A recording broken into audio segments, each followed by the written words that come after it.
You went for an audition and आपसे बोला जाता है कि आपका फेस लीडिंग लेडी वाला फेस नहीं है। तो आई थिंक उन्होंने बॉम्बे के हमारे एक जो कुलीग थे उनको कॉल किया, देखना मेक श्योर करना कि ये शाहरुख के साथ तो मिल ही ले किसी दिन। किसी ने मुझे बोला था विद इन टीवीएफ ओनली कि ये एकदम खत्म स्क्रिप्ट है, खत्म है ये। तो क्या बेस्ट प्लीज उन लोगों को आपका जवाब था? You are very right, absolutely right. आपने एक जगह कहा है कि विश्वपति सरकार वो आपकी बहन की तरह है और जीतू सबकी जीतू भैया आपकी बेटी की तरह है।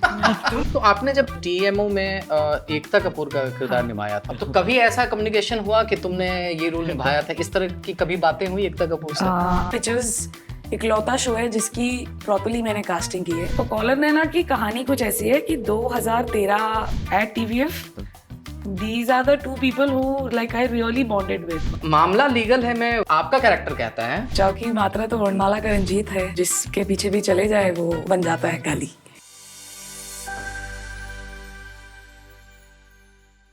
हेलो हाय नमस्ते, क्या हाल चाल है आप लोगों का? तो आज हमारे पॉडकास्ट में आई हैं कॉलर नैना, जिनको माँ के हाथ की सिगरेट काफ़ी पसंद है। हालांकि स्वास्थ्य के लिए ये इलीगल है, लेकिन इनके लिए ये मामला लीगल है। क्या बात है। तो मैम कैसी हैं आप? मैं बहुत अच्छी हूँ, थैंक यू सो मच। बहुत ही लवली इंट्रोडक्शन था यार। अच्छा। तो बिल्कुल मामला बिल्कुल इलीगल नहीं है, सब लीगल है। सही है। मामला लीगल है में वैसे तो बहुत ही क्वर्की फनी वो शो है और काफ़ी इंटरेस्टिंग है, लेकिन एक सीन मेरे को याद आता है जहाँ पे एक बैंड वाला आता है आपके पास, आपके कैरेक्टर के पास, और वो बोलता है कि गाली तो ये हेमलता भी मेरे भोलू को देती है, कुत्ता कमीना हरामजादा। और फिर आपका कैरेक्टर कहता है, कह रही ये गाली थोड़ी है, इसको तो गलौच कहते हैं। तो बेस्ट प्लीज हमारे ऑडियंस को ये बताएं कि फिर गाली किसको कहते हैं? नहीं, असली गाली तो वही होती है जिसमें च होता है, चौकी मात्रा, जिसमें हाँ चौकी मात्रा तो वर्णमाला का रंजीत है। तो वो जिसके पीछे भी चले जाए वो बन जाता है गाली। राइट। तो आई थिंक सौरभ खन्ना ने बहुत कोकी तरीके से वो लाइंस लिखी हैं।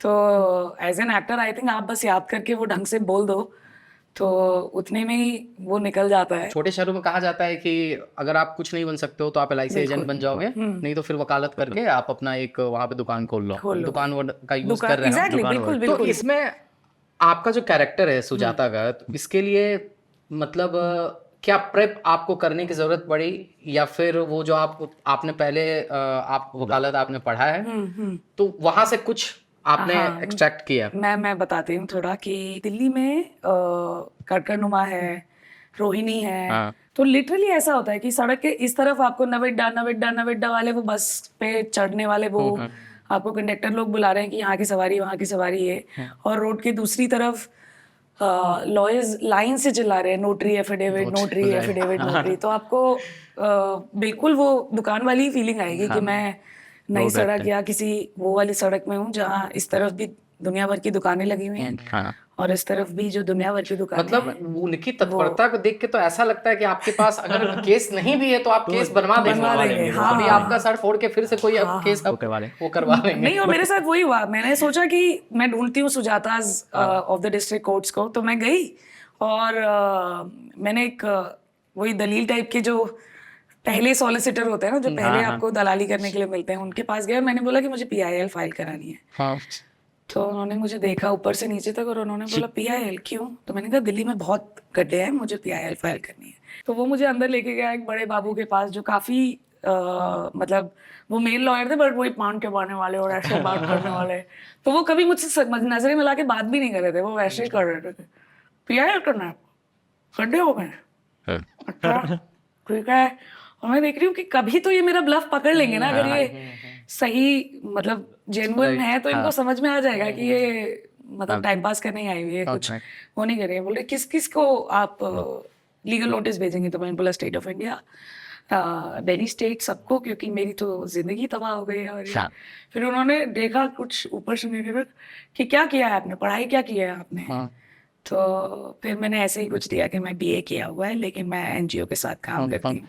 फिर उन्होंने जो मुझे टरकाया है फिर उन्होंने जो मुझे बोला कि आप 2:30 बजे कैंटीन आइएगा, फिर आप, और उसके बाद तो वो मुझे मिले ही नहीं। तो मुझे समझ में आ गया कि है थोड़ी कठिन दुनिया तो है। मैम इसी से रिलेटेड एक सवाल आ रहा है दिमाग में कि इंडिया में अभी काफ़ी लीगल केसेस पेंडिंग है।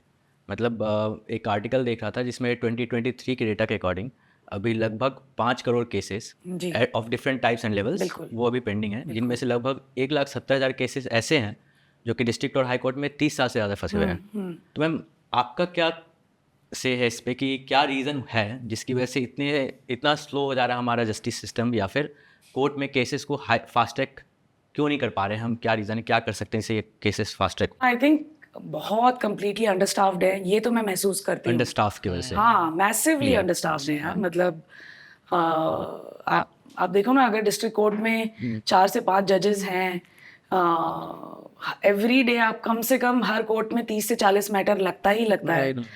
और आप कितना भी आपका तीव्र से तीव्र आपकी फोकस शक्ति हो, आपकी अटेंशन स्पैन हो, आप दिन में 30 मैटर सुन के उन पे फैसला, मतलब ये नहीं कर प्रैक्टिकली सकते। इम्पॉसिबल है। मैम थोड़ा पीछे चलते हैं। टीएमओ जिसमें आपने एकता कपूर का रोल निभाया था, माँ के हाथ माँ के हाथ का सिगरेट, जी। कॉलर नैना, एक एक करके अगर आप बताओ कि कॉलर नैना या माँ के हाथ का सिगरेट या टीएमओ का क्या आइडिएशन क्या था, कैसे आप लोग शूट करते थे, उस दौर की कहानी क्या थी? तो कॉलर नैना की कहानी कुछ ऐसी है कि 2013 समर्स में मैं दिल्ली में कुछ शूट करी थी अपने कुछ दोस्तों के साथ मिलके, outside of the viral fever. और आई थिंक उस समय आई थिंक राउडीज आ चुका था, इश्क वाला लव आ चुका था, गैंग्स ऑफ वसईपुर पे जो गैंग्स ऑफ सोशल मीडिया हमने जो उनका फुटेज यूज करके मैशअप बनाया था वो हो चुका था। उसमें मैंने डबिंग की थी for the female parts I think. And तो मेरा एक कनेक्शन तो था इन लोगों के साथ की दोस्ती है, कुछ आ रहा है तो मैं भी शेयर कर दूंगी कि अरे अपने भाई लोगों का कुछ सामान आया है, कुछ काम आया है, वो वाला, वो एक्वेंटेंस वाले सर्कल में तो मैं पहुंच चुकी थी। तो मैंने बिस्सो को आई थिंक मैसेज किया था कि यार तुम लोग तो मचाए जा रहे हो और ब्रो मैं यहाँ पे ये इंडी फिल्में किए जा रही हूँ और कुछ भी सुख नहीं है मुझे। तो उसने बोला कि आप आ जाओ, हम चाय सुट्टा एनीवे लिख ही रहे। नाउ आई थिंक एक एपिसोड चाय सुट्टा का भी आ चुका था, the lower lip obsession with him and Naveen उस समय तक। तो मैं पहुंची, मैंने वो सब पढ़ा, उन्होंने बोला थोड़ा टाइम लेते हैं इसको, थोड़ा और स्क्रिप्ट पकाते हैं। तो इमेजिन की स्केचेस की स्क्रिप्ट भी पकाई जा रही थी उस समय। तो इमेजिन की फर्स्ट ड्राफ्ट लिख लिया गया, जब तक फोर्थ ड्राफ्ट नहीं होगा। और फोर्थ ड्राफ्ट ऐसा नहीं है कि हूँ का हाँ कर दिया तो ये फोर्थ ड्राफ्ट हो गया, मतलब कुछ उसमें मैसेज चेंज होगा कुछ। और तो तब तक के लिए एंड देन आई थिंक उस समय दे वर फिगरिंग आउट कि अभी इमीडिएटली कुछ रिलीज कर सकते हैं क्या।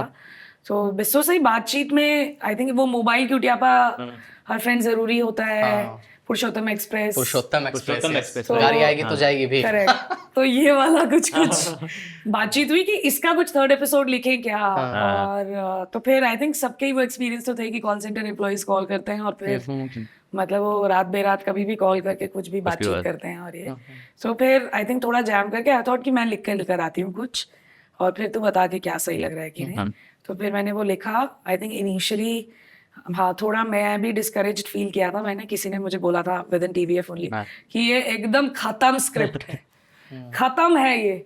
तो उस समय हमें स्टैंडर्ड्स भी नहीं पता थे ना कि TVF का भी standard, what is the benchmark, कि every page 5 laughs, no we don't know really कि क्या बेंचमार्क था। तो I think that's how collar Naina happened.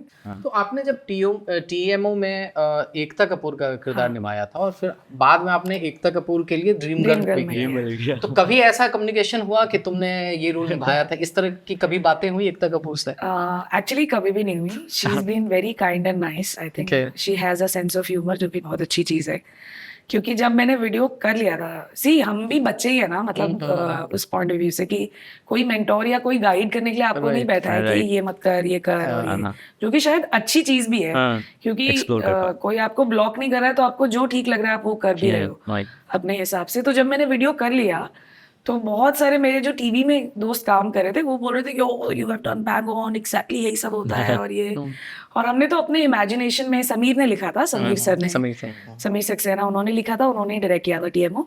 तो उन्होंने आई थिंक ब्रीफली टीवी में थोड़ा बहुत काम किया था उस पॉइंट ऑफ टाइम पे। तो I think based on some of his experiences, some of the stories जो आप इधर उधर से सुनते हो, उन्होंने लिखा था, उन्होंने बोला कि तू एकता कर ले। एक थी कपूर, तो मैंने एक्टिंग एक कपूर तो मैंने मतलब हाँ स्क्रिप्ट पढ़ी और साथ में आप लोग करने लग गए। फिर जब रिलीज हुआ तो लोगों ने बोलना शुरू किया कि आप देखना एकता मैम घर पे बुला के रात में 3 बजे कॉल आएगा और पिटाई होगी और ये, तो मुझे लगा कि देखेंगे अब तो हो गया, अब क्या कर सकते हैं। नहीं, many years later उन्होंने आई थिंक ट्विटर पे she had tag me in something, कुछ पोस्ट किया था उन्होंने, तो मुझे लगा तो वेरी स्वीट ऑफ हर कि you imagine the person a certain way, और वो वैसा बिल्कुल भी नहीं है, एटलीस्ट आपके साथ तो। और फिर आई थिंक मेरा ड्रीम गर्ल के लिए भी kind of through the casting people, जब ऑडिशन वगैरह हुए, जब कंफर्म हुआ, तो then the casting people also told me that Ekta ma'am really wanted you for this part. तो मैं बोला चलो बहुत शुक्रिया, आपको बुरा नहीं लगा अपने दुश्मन बाहर निकालो इसे, ये नहीं करेंगे। तो हम शुरुआत की बात कर रहे हैं, तो आपका एक इंटरव्यू मैंने पढ़ा था जिसमें आपने बताया था कि जब आप मुंबई आई थी शुरुआती दिनों में, आप एक्टिंग के लिए आई तो आपके एक्सपेक्टेशंस काफ़ी हाई थे कि मैं आऊँगी, अनुराग कश्यप से मिलूंगी, मुझे लीडिंग लेडी का काम मिल जाएगा। But then you went for an audition and आपसे बोला जाता है कि आपका फेस राउंड है, ओवल नहीं है, it's not stereotypical leading lady वाला फेस नहीं है।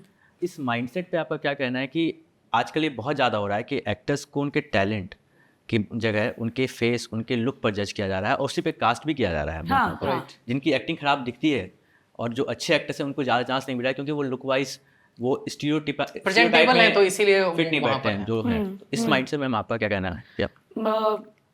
यार क्या कहना, तो मतलब आई थिंक हम लोग सेम पेज पे ही हैं इस चीज़ के बारे में ना, और आई थिंक इसीलिए वायरल फीवर में TVF में भी जब मैं थी और जितना टाइम ब्रीफली मैंने कास्टिंग जब मैं कर रही थी, मैंने सिर्फ पिक्चर्स इकलौता शो है जिसकी प्रॉपरली मैंने कास्टिंग की है। मतलब आई थिंक मुझे आफ्टर पिक्चर्स कुछ लोगों ने मुझसे बहुत लंबी बहस की थी जो मैं कम्प्लीटली डिसएग्री करती हूँ उस चीज़ से कि these 4 guys the lead protagonist जो है पिक्चर्स के, they don't look like the heroes. तो मेरे को लगा कि कहानी किनके बारे में की जा रही है, ये वर्किंग क्लास लोग हैं जो अपना 9 to 5 जॉब के अलावा अपना बिजनेस शुरू करके, अपना स्टार्टअप शुरू करके कुछ करना चाह रहे हैं। तो आप जाके एक बार ऑफिस में घूम कर आइए और आप देखिए कि वहाँ क्या ये बाल वाले लड़के घूम रहे हैं ज्यादा, या है ना, मतलब राइट है ना, ऑर्डिनरी लोग ही है ना, हमारे जैसे ही लोग हैं जो वहाँ काम कर रहे हैं। और जैसे मानवी की कास्टिंग के लिए मुझे कई लोगों ने बोला था कि अरे she doesn't look like hero की गर्लफ्रेंड ऐसी होनी चाहिए, जिस पर मेरा कहना है कि in fact there is so much that Manvi brought to the character, yes, that you know वो उस तरह से भी काम करता है कि आपको शायद नवीन एज कैरेक्टर का कोई डिसीजन पसंद नहीं आ रहा है, लेकिन क्योंकि उसकी बंदी इतनी स्ट्रांग है ना और आप उसके लिए रूट कर रहे हो कि यार हमें श्रेया बहुत अच्छी लगती है, तो आपको कहीं ना कहीं इस हीरो का भी कुछ डिसीजन ठीक लगने लग जाता है। आपको ऑडिशंस में रिजेक्शन मिले क्योंकि ये कह के रिजेक्शंस मिले क्योंकि आप एक स्टीरियोटिपिकल लीडिंग लेडी दिखती नहीं हो। तो क्या बेस्ट प्लीज उन लोगों को आपका जवाब था? क्योंकि कहीं ना कहीं मेरे को लगता है कि वो आपके ही लाइफ का एग्जैजरेटेड वर्जन है वो। You are very right, absolutely right कि a lot of the conflicts जो एपिसोड्स के हैं वो मैंने महसूस किए हैं। जैसे मैं ना गोरेगांव में अकेले रहती थी, अच्छा, लेकिन ना अब आप अकेले रहते हो बट पैरानोया है एकदम 100 का। तो मेरे साथ वो सब बहुत होता था कि मैंने खाना ऑर्डर किया, मान लो पिज्जा ऑर्डर किया, तो पिज्जा वाला आ गया, अब मुझे ये एक्टिंग करनी है कि मैं अकेली नहीं हूँ घर में रात के 10 बजे, कि मैं लेने तो खुद ही जाऊंगी। तो मैं कॉमेडी करती रहती थी कि हाँ तू बैठ, मैं आ रही हूँ, और दरवाजा खोल के कि अभी वो गेस्ट लोग अंदर हैं और पिज्जा लेके अंदर, उसको दिख रहा है कि इतना छोटा पिज्जा मंगाया है कि किन लोगों के साथ शेयर करने वाली है। पर तो ऐसी बहुत सारी कहानियां थी जो मैं आई थिंक हम एक दूसरे को बाउंस करते रहते थे, एंड देन दैट्स व्हेन बिश प्लीज का आइडिया निकला वहां से। और फिर आई थिंक बिस्सो सेड कि आप पहला एपिसोड खुद से लिखो एंड देन देखते हैं कि where is this going, and then मैंने आई थिंक पहला एपिसोड खुद से लिखा, and then he immediately realised कि उसको भी राइटर्स रूम का पार्ट रहना पड़ेगा। बिस्सो सर की बात कर रहे हैं तो मुझे याद आ रहा है आपने एक जगह कहा है कि बिस्सो यानी कि बिस्सोपति सरकार वो आपकी बहन की तरह है और जीतू सबकी जीतू गई आपकी बेटी की तरह है। तो ये कैसा इक्वेशन है उनके साथ आपका?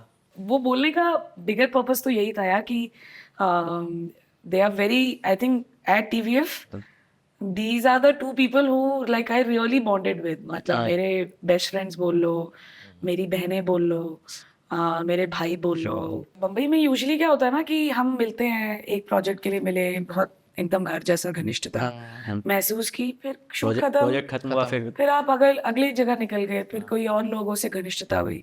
तो आई थिंक ये मुझे इनिशियली पहले 3-4 सालों में ही समझ में आ गया था कि यहाँ लंबे दोस्ती थोड़ी मुश्किल होगी मिलना ही। तो अच्छी बात है अगर है, और definitely. ये दोनों ही नहीं है, और भी है। मतलब ऐसे मैं अकेली नहीं हूँ। मैडम एक छोटी सी कहानी सुनाते हैं आपको। तो एक पिता है जिनका बेटा इंजीनियरिंग कर रहा है और वो चाहते हैं कि उनकी बेटी जो है वो डॉक्टरी कर ले, क्योंकि उनका सपना है कि मेरे बच्चे जो हैं वो टैलेंटेड हों। करेक्ट। लेकिन बेटी को बायोलॉजी नहीं ह्यूमैनिटीज़ पसंद है। हाँ। पिताजी गुस्से में हैं, लेकिन जो टीचर वगैरह जब उनको समझाते हैं तो वो इस शर्त पे मानते हैं कि ठीक है, अगर डॉक्टरी नहीं पढ़नी है तो ह्यूमैनिटीज़ पढ़ो, लेकिन तुमको लॉयर बनना होगा, क्योंकि जिस समाज में हम लोग रहते हैं उस समाज शास्त्र की किताब में ऐसा माना जाता है कि इंजीनियरिंग और डॉक्टरी के अलावा जो तीसरा सबसे प्रतिष्ठित नौकरी है वो वकालत है। बिल्कुल। किसकी कहानी है ये? सुना सा लग रहा है। लग रहा है कि मैं इस सीन का पार्ट नहीं। नहीं, मेरी ही कहानी है। आई थिंक 11th में वही बोर्ड एग्जाम्स के बाद रिजल्ट आने से पहले ही आपके 11th की पढ़ाई तो शुरू हो ही जाती है ना। आई थिंक सीबीएसई के सारे स्कूल्स में यही होता है। तो भाई तो आई थिंक साइंस सेक्शन लेके पीसीएमबी इंजीनियरिंग की तैयारी कर रहा था, फिटजी वगैरह जा रहा था, वो सब कर रहा था। फिर जब मैं 11th में पहुंची तो पापा ने बोला कि डॉक्टर। तो मैं 1 महीना बैठी आई थिंक साइंस सेक्शन में, और मैथ्स एकदम सर के ऊपर से, फिजिक्स भी एकदम कुछ नहीं समझ आ रहा है। तो मैंने थोड़ा हिम्मत करके घर पर अपने मम्मी पापा को बताया कि ये तो नहीं हो पाएगा। तो पापा ने कहा ठीक है कॉमर्स ले लो। फिर कॉमर्स सेक्शन बैठी 1 हफ्ता, तो वहाँ बहुत नींद आती थी। अकाउंट्स की क्लास में, बिजनेस स्टडीज की क्लास में कैसे झपकियाँ लग रही है। तो उन्होंने कहा अब आर्ट्स ही बचा है, ह्यूमैनिटीज ही बचा है। अब यहाँ पे निकल गई तो फिर 10वीं के बाद पॉलिटेक्निक ही करना, और तो क्या ही करेगी अब। तो मैंने उनको फिर वही दिलासा दिया कि नहीं, मैं कुछ एक सिक्योर करियर लूंगी आर्ट्स पढ़ने के बावजूद। और ये, और उस समय आई थिंक ह्यूमैनिटीज वालों के पास घूम फिर के एक लॉ ही बचता था। ये फैशन और ये सब तो आई थिंक अब के प्रोफेशंस हैं। तो इसलिए किस्मत ने साथ दिया, जामिया का एंट्रेंस क्लियर हुआ। और अपने दिमाग में सीक्रेट प्लान था कि 5 साल जामिया में लॉ करेंगे, फिर मास कॉम करेंगे 3 साल, क्योंकि शाहरुख ने भी तो वही किया था, शाहरुख खान ने। राइट। तो बट आई थिंक 5 साल इन जामिया प्रैक्टिसिंग या स्टडिंग लॉ, उसी टाइम इनफ एक्सपोजर हो गया था कि मैं नाटक भी करने लग गई थी। और एक कि आई रियलाइज कि अब मुझे और 3 साल यहाँ रुकने की जरूरत नहीं है, अब टाइम फॉर नेक्स्ट बड़ा हो। तो इस बीच में आपके पापा जो हैं वो ऐसा सोच रहे थे कि इसके सर पे एक्टिंग का भूत है, तो अभी पढ़ाई करते वक्त तो हो गया, अब इसको जॉब मिल जाएगी, पैसे आएंगे तो ये भूत उतर जाएगा। बिल्कुल, हाँ। राइट। लेकिन वो भूत उतरा नहीं। फिर आप मुंबई आते हो, मुंबई में लॉ फर्म में आप काम कर रहे थे, राइट? हाँ, मैं जॉब लेके आई थी एलपीयू में। बट मैम लॉ फर्म में काम करने के बाद आई थिंक आपने 1-1.5 साल काम किया, राइट? उसके बाद फिर एक दिन ऐसा होता है कि आप काम वाम छोड़ के घर जाती हैं पापा के पास रोती हुई, हाँ, कि आई वांट टू क्विट, मुझे ये नहीं करना। हाँ, वो क्या वाकया था? यार एक तो मुझे लगता है कि बहुत सारी ना वो कॉलिंग वाली चीज़ें अपने आप ही होने लग गई थी। जैसे मैंने लॉ फर्म में काम करना शुरू किया और मैं बहुत सिंसियरली, मैं इंटर्न की तरह ही लगी थी। और वो था कि 1 महीने इंटर्नशिप करो, then we will see if we want you as an associate. तो मैं पढ़ाई करके अपनी सिंसियरिटी से मैं इंटर्नशिप टू एसोसिएट बन गई। बट आई थिंक मुझे कहीं अंदर से ना वो फील हो रहा था कि नहीं है, समथिंग इज मिसिंग। यहाँ पे मुझे वो वेंट करने का मौका नहीं मिल रहा है जो मैं इंजॉय करती हूँ, जो वो स्टेज या थिएटर में जो मिलता है। तो आई थिंक IIT दिल्ली के मेरे कुछ दोस्त थे, तरुण सिंगल, हिमश्वेत गौरव, आई थिंक मेरे जैसे 1-2 लोग और थे जो नॉन IITians थे, जो बस इस ग्रुप का पार्ट बन गए थे। One thing led to the other, via करके। आई थिंक तो ये पूरा नाटक की रिहर्सल वगैरह की, एंड अलॉन्ग साइड मैं अपना जॉब भी कर रही थी, कम नींद, सब कुछ। और फाइनली मुझसे एक वो हुआ कि आई इनवाइटेड माय बॉस। वो आई, उनको बहुत मजा भी आया नाटक देख के, बट आई थिंक उन्हें शायद कहीं ना कहीं लगा होगा कि मैं काम से जी चुरा रही हूँ, मैं 100% नहीं दे रही हूँ, क्योंकि ये भी तो कर ही रही है। Typical boss habit. या maybe she was right also, you know, हम नहीं कमेंट कर सकते इस चीज़ के ऊपर। तो फिर उन्होंने मुझे काफ़ी डांटा, मतलब नाटक देखने के बाद आई थिंक उसके कमिंग वीक उन्होंने मुझे अपने केबिन में बुलाया and she gave me a lot of work कि ये केस ये वो एंड आई थिंक हाँ, मतलब वो थोड़ा नाराज हो गई मुझसे। कुछ और बात भी कही गई थी आपको कि शाहरुख, ऐसा लग रहा है कि तुम शाहरुख के साथ काम कर लोगी क्या? हाँ। और finally बेसिकली आपने क्या होता है ना कि आप लिटिगेशन में होते हो तो किसी और शहर के लॉयर्स भी अगर दिल्ली का कोई मैटर है आपके पास आते हैं, हाँ। तो आई थिंक उन्होंने बॉम्बे के हमारे एक जो कुलीग थे उनको कॉल किया था जब मैं फाइनली आई वाज लीविंग कि देखना, मेक श्योर करना कि ये शाहरुख के साथ तो मिल ही ले किसी दिन।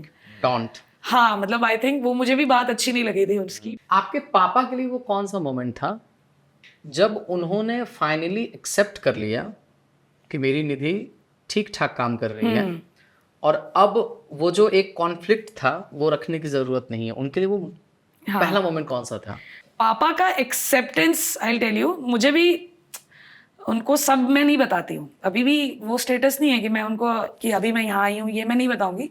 पर उसके लिए मेरे पास मेरी मम्मी है, मेरा भाई है, मतलब पापा के साथ आई थिंक जो उनका वो समाज वाला जो कैरेक्टर है ना, आई थिंक वहां से अप्रूवल आया मेरे ख्याल से कि हम लोग कहीं नैनीताल या कहीं तो पहाड़ी घूमने गए हुए थे हम, और पूरी फैमिली हम साथ में थे, मेरा भाई भाभी, मेरी नीस, मम्मी पापा, मैं, और हम बोटिंग करके अगर उतरे नानी के वहीं कहीं पे थे हम, और हम चलते हुए आ रहे हैं और पीछे से दो लड़के भागते हुए आ रहे हैं, निधि मैम, निधि बेस्ट।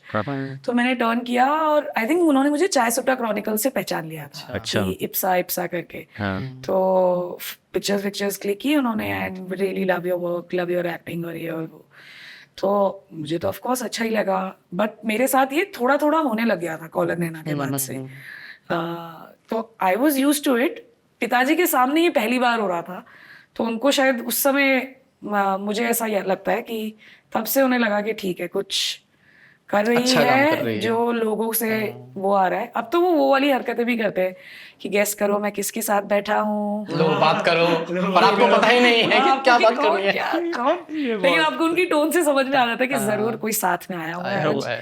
और बेटा कैसे हो, ऐसे तो आप मुझसे कभी बात नहीं करते। ठीक है करा दो बात। जाते जाते एक बार फिर से मामला लीगल है पे लौटना चाहते हैं और आपके कैरेक्टर सुजाता पे लौटना चाहेंगे कि मामला लीगल 2 में आपके कैरेक्टर से बहुत ही टिपिकल क्वेश्चन है बट फिर भी पूछना है, क्या एक्सपेक्टेशन हो सकती है ऑडियंस? हाँ, अभी तो आई थिंक लिखा ही जा रहा है वैसे तो, पर एक्सपेक्टेशन वाइज आई थिंक ज्यादा तो नहीं बदलेगी। जैसे पहले मैं तोता के लिए आप केस लड़ रहे हो, जी। इसमें आप किस जानवर के लिए लड़ोगे केस? ओ ऐसा, ये तो आई थिंक राइटर्स ही बताएंगे, बट हाँ, चेम्बर मिल गया है तो एसी में बैठने लगी तो थोड़ी चिड़चिड़ाहट कम हो जाएगी आई थिंक कैरेक्टर की, लेकिन एम्बिशन कम नहीं होगी, मुझे लगता है अभी भी वो ambitious हाँ, तो रहेगी। एम्बिशन कम नहीं होगा। मुझे लगता है कि जो लैक ऑफ लीगल नॉलेज भी है ना इसकी, ऐसा नहीं है ना कि इसका लीगल आईक्यू एकदम सर्वोत्तम है, right. तो आई थिंक उस एरिया में दिखेगी थोड़ी कमी पेशी आपको। तो thank you so much ma'am कि आपने you so टाइम much, निकाला Rahul. और आप इस पॉडकास्ट पे आए। आई होप कि आपको अच्छा लगा हो। मजा आया मुझे, मैं दोबारा भी करना चाहूंगी, तिबारा भी,